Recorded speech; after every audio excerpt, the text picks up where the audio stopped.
This port on Gran Canaria is of special significance to Modu.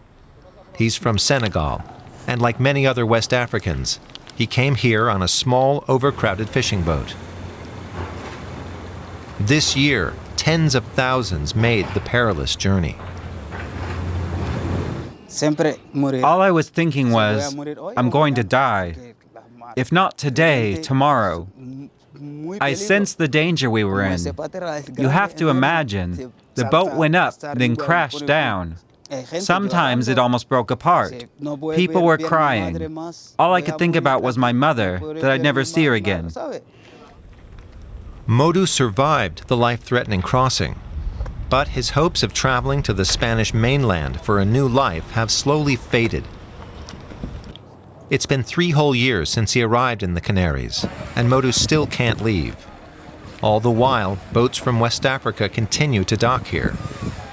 Around 35,000 people made the journey this year, over twice as many as last. Many arrive with injuries. Hundreds more die at sea.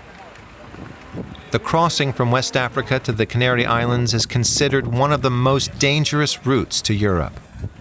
Juan Miguel Padron is confronted with this reality every day.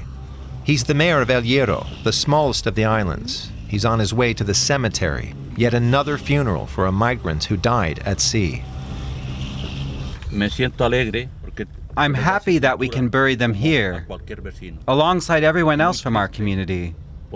But I'm sad because we don't have their names. Their gravestones are blank, and that means that no one will come to look for their husband, their child, or brother.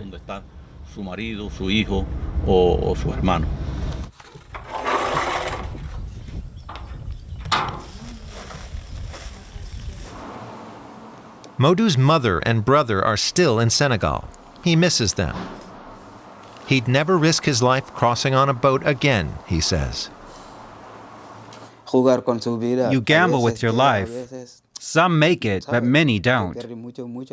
I've lost so many friends at sea. I tried to warn them, but they wouldn't listen.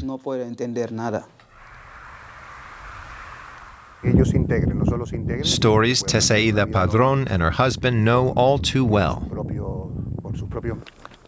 The volunteers are making preparations for a new shelter in a former monastery, but space on the island is running out. What's left? Shall I make the beds? Prepare the first aid kits? Yes, let's see how many there are first. Then we can decide where to put the babies, women, and children. The injured could take the first floor and the others the second. Good. The ferry to Tenerife, transporting hundreds of refugees to the larger island. Many more are expected. There are so many coming, we just can't take care of them. One boat arrives, you give everyone water and take them to the showers. Then another boat's coming, 280 people. You must reorganize again, see where you can find more beds. It's hard. Many arrive sick or wounded.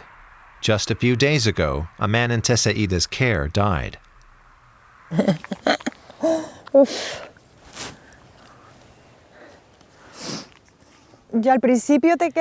a real blow. You wonder if you could have done more, whether you should have checked again that night. We meet them, get to know them, and then it's difficult. Modu is considered an economic migrant. He was denied asylum, which means he'll be deported. Refugees from other countries might be here for a month or two before being allowed to travel to the mainland. But we're from Senegal, and there's no war there. So they told us we have to go back to our country. Modu lacks the legal grounds to stay, but he is staying put, working as a tailor. An acquaintance took him in, but the situation makes him unhappy. My family keeps asking me for money. But you're in Europe now, they say. But Africans' idea of Europe has little to do with reality. If you live here and have papers, you can have a good life. Otherwise, you have nothing. And I left so much behind. I had a good job in Senegal, but I lost everything. Modou hopes it wasn't all in vain. But so far, he says, his dream of a better life in Europe has not come true.